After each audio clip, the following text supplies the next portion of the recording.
everyone. I'm Jasmin Singer, the author of the brand new book, The Veg News Guide to Being a Fabulous Vegan, published by Hachette, and I'm honored to be a part of the Boulder Bookstore author series. So thanks for inviting me and for all you do.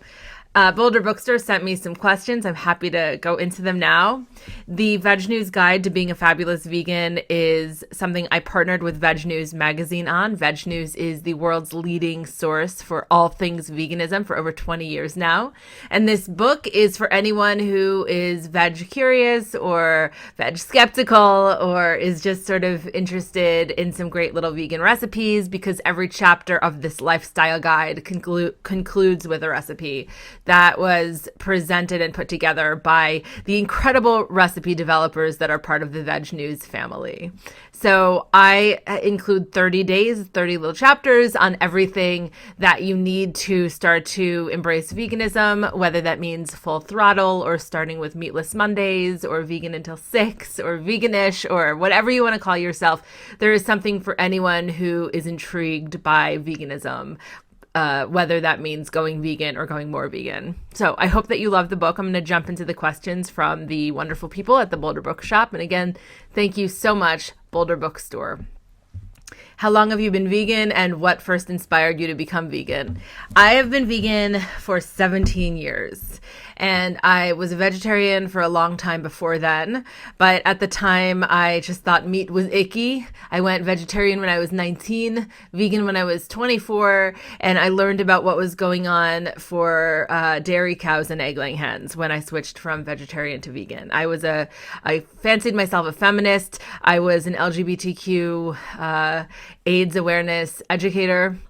And so I was speaking up for marginalized communities. And when I learned about the way that dairy cows and egg-laying hens in particular, that their reproductive organs are so horribly exploited, for me, it just didn't make sense to continue to consume the dairy and egg products. It was really scary at first, but pretty much immediately, I learned that there's a vegan version of everything, which is something that I go over a lot in the Veg News Guide to Being a Fabulous Vegan. And certainly in the time since I've gone vegan, that has become even more so. We have finally figured out cheese, thanks to a lot of incredible entrepreneurs, but one of my favorites being Miyoko Schinner of Miyoko's Vegan Cheese.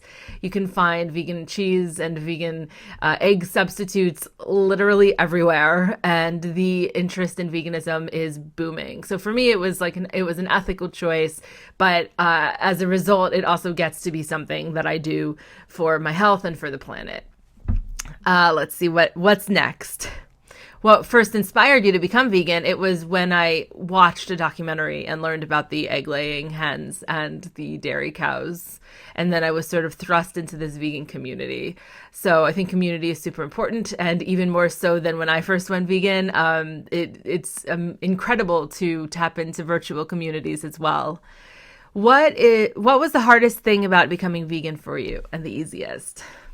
Well, the hardest thing, I think, immediately was the perceived permanence of the word vegan. I was concerned that I would fail.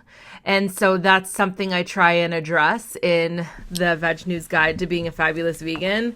I have a whole chapter actually on what you can call yourself. If you don't want to call yourself a vegan, guess what? You don't have to call yourself anything. I think the bottom line is that we can make more and more plant-based choices that are in further alignment with how we want to show up in the world and for ourselves. So for me, the hardest part was just trying the word on for size. And the easiest part was recognizing that even though I remember when I first went vegan, when I was 24, I remember that I really loved this frozen yogurt place. I was living in New York City at the time, and I just eating at this frozen yogurt place was this giant part of my life. And I was upset about the thought of not having it. Like, it was something I felt I did for myself. And so what I wound up realizing was that there was a vegan frozen yogurt place like a block away, which, that's New York City. But there is something in that for everyone to realize that, like, you start to look differently at menus. You go right to the vegan section. You start to understand how to read labels in like 1 second flat. So there's always a vegan alternative to everything. What are some of the myths that people believe about veganism? Well, I would say, the biggest myth, which I start the book off with, is protein. People think that vegans can't get enough protein, and I will read a little section of that chapter right now. Look around. Do Americans look like they have a protein deficit or a deficit of anything? We are hardly a country full of people who are wilting away. The protein question, which vegans are very, very used to being asked, is almost always worthy of an eye roll. But the truth is, folks really actually want to know. It has been drummed into our head that we need a lot more protein than we actually do, and that animal flesh is the best way to achieve that. Yet, all of that is severely misguided. Slow your roll, because we can absolutely get more than sufficient protein on a vegan diet. And then I get into what some of the protein sources are. And as you'll see, there's this sidebar here that talks about the amount of protein in everything from lentils to edamame to seitan to tempeh to tofu to hemp seeds to green peas to peanut butter, quinoa, soy milk, black beans, chickpeas, pinto beans, wild rice, steel-cut oats, spirulina, chia seeds, kale, and broccoli. Yes, broccoli. So there is a lot more in there about protein. I would say that's the number one myth. There's also some other myths like vegans can't be strong, and that's not true. We talk a lot in this book about how you can actually be an optimal athlete on a vegan diet, and there's a lot of documentaries that you can watch if you're more interested in that aspect of things, such as The Game Changers and What the Health. But we get into it in this book too, and we have profiles on some world-renowned bodybuilders and athletes of all kinds who are vegan. So let's see, what's next? For the format for the book, why did you decide on 30 chapters and 30 days? That's a great question. That's something that my wonderful editor at Hachette, Renee Sedlier, helped to put together. She's also vegan and is a very high up fancy pants editor at Hachette. And I was very lucky to work with her and with my partner in the book, the publisher of Veg News, Colleen Holland. And Renee especially thought, 30 days, 30 chapters, really small bite size, read it while you're, drinking your morning cup of coffee, whatever you need to do. You could start off by just on page 1, chapter 1, or you could just open to any page. So we thought it would be a really easy way for people to digest the book, so to speak. And it also allowed us to end each chapter with a fun sidebar that you can also just skip right to if you want, if you're like me and it's hard to read books front to back because we're so busy all the time. Or you could go to the recipes. A lot of people are loving them. I am loving them. So it just sort of makes it a little bit more accessible to do it that way. The next question here is, what do you find to be the most surprising benefit to a vegan lifestyle? And I think, a lot of people would answer this differently. For me, I would say that the biggest benefit is recognizing that, number one, there are always ways of showing up ethically in a way that is aligned with my worldview of compassion, of kindness, of liberation for marginalized bodies. I'm very outspoken about that on a variety of different levels, including very involved in the LGBTQ movement. I especially am very involved with Black trans lives, and I am on the board of the Newark LGBTQ Center, so that's a big focus for us there. But beyond that, I think it's good to know that in a world that we don't have control over so many things, we have control over how we vote with our dollars and how we consume food and how we consume products. So for me, that would be my answer. But I think a lot of people would probably also focus on the personal health aspect, which of course I also agree with. I just, for me, I'm very activist minded. And so it's always the ethics that ring my bells. But I think a lot of people feel good. They feel better physically. They feel stronger. They feel lighter, just kind of not that heavy feeling. So for a lot of people, that would be one of the most surprising benefits for sure. The next question is, has being vegan made life during the pandemic easier or harder, or possibly both in different ways? Well, this is an interesting question for me because I've been vegan for so long. So it's almost hard for me to wrap my head around the question because I think in a lot of ways veganism makes everything in my life easier. And having this pandemic happening is sort of like neither here nor there for me. But I mean, certainly you've got the fact that like I started the pandemic living in West Hollywood. And my wife and I decided to move because we were working in a tiny little apartment. And then suddenly she was also working remotely. So we got in an RV. We called it an RVegan.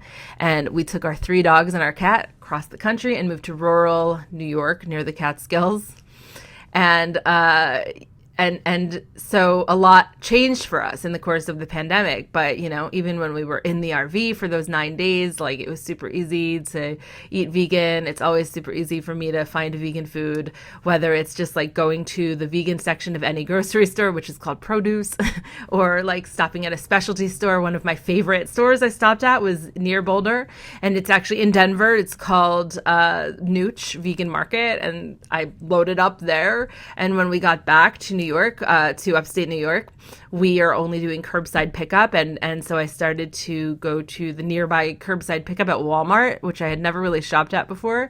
But curbside pickup at Walmart, there are a ton of options at all of the big box stores, including Walmart and Target and Costco, and on vegnews.com we have guides to all of these big box stores, but you'll find specialty items there, and you'll also find lots of organic produce as well. So I would say it's very easy for me, for sure. I mean, you've also got major chains, like I live right by Dunkin' Donut drive-through, and you could go through there and get the Beyond Meat slider, which you have to veganize by asking for no cheese and no egg. And I either eat it as is with just the Beyond Meat and the little English muffin, which is vegan, while getting an oat latte, or I go home and I make a just egg toasted vegan omelet.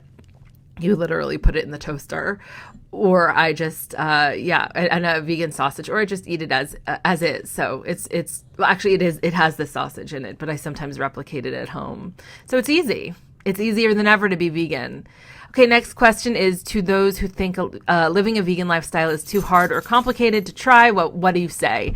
Well, I would say to not let perfect be the enemy of the good.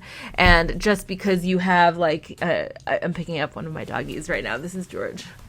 George is also vegan because dogs are not obligate carnivores and they can really thrive on a vegan diet. So anyway, what would I say? I would say that you should make more vegan choices. And, I'm not going to pretend to know what life is like for anyone else. I will say that once you start to realize why you feel like you can't go vegan, there are a lot of other opportunities for you to try something vegan. Like, for example, if you don't want to go vegan because your mother makes this great ham at Christmas, then there are 364 other days of the year. So you don't have to just think of that one thing that is the reason why you don't want to go vegan. Like if you have that knee jerk, I could never give up cheese reaction. First of all, I have a chapter for that in here, so enjoy it. And secondly, try some vegan cheeses while you're going vegan otherwise. And if you feel like you're not ready to go full throttle, the point is that we as a society sort of owe it to our planet and to the animals to make more and more vegan choices. So it doesn't need to be all or nothing if that's where you're at right now. And hopefully you'll discover, as I have and as so many millions of people have, just the ease and the joy and the accessibility and the affordability of vegan food, all of which I go into in the book. Can you read a short passage from your book? Sure. Let's see. I have this open, so I will read a little bit from Vegan Food. It's Everywhere. This is day 7. Trader Joe's, Walmart, Target, Safeway, Albertsons, Piggly Wiggly, you name it. Vegan foods are literally at every store. Repeat after me. Going vegan does not mean going broke. There is a huge misconception about this, and it's just not true. It is almost as eye-roll worthy as the protein question. Some of the healthiest, most mouth-watering foods just happen to also be the most budget-friendly. Are you afraid that now is when we say, eat beans and you'll single-handedly solve world hunger and create world peace, when you don't really want a bowl of beans for dinner, or ever for that matter? The answer is a lot more nuanced than that. Although it's true that beans are healthful, cheap, eco-friendly, ethical, and can be prepared deliciously, when you're talking about being vegan on a budget, there's a lot more at play than beans. Part of the reason why some people associate veganism with being expensive is because vegan specialty items, the processed plant-based meats that are popping up more and more, often come with higher price tags than the cheap meat beside them on the shelves. These are premium products, and the hope is to get the price down as they scale up in quantity. It's that old supply-demand equation, which can be frustrating when you simply don't have the cash to buy the fancy thing, but many vegans opt for the fancy thing only on occasion. You can also make vegan meats at home, but that's next level for some. Try it in the next 30 days. So, there's a lot of things that I just touched on. Some are the economics of producing meat, milk, and eggs. We talk about government subsidies and the problems there. And we talk about the solutions, because this is a solution-oriented book, and I hope that you get it, and I hope that you love it, and I hope that it speaks to you, and I hope you make some of the recipes in it that are created by the Veg News team, and I hope that you try it. And if you have any questions, you can always DM me at Jasmin Singer Author, and also follow Veg News at Veg News. So anyway, thank you so much. I'm Jasmin Singer, and I really appreciate this opportunity. The Boulder Bookstore is awesome, and I'm grateful for these creative ways for authors who have books coming out during COVID times to be able to get across our message. So thank you.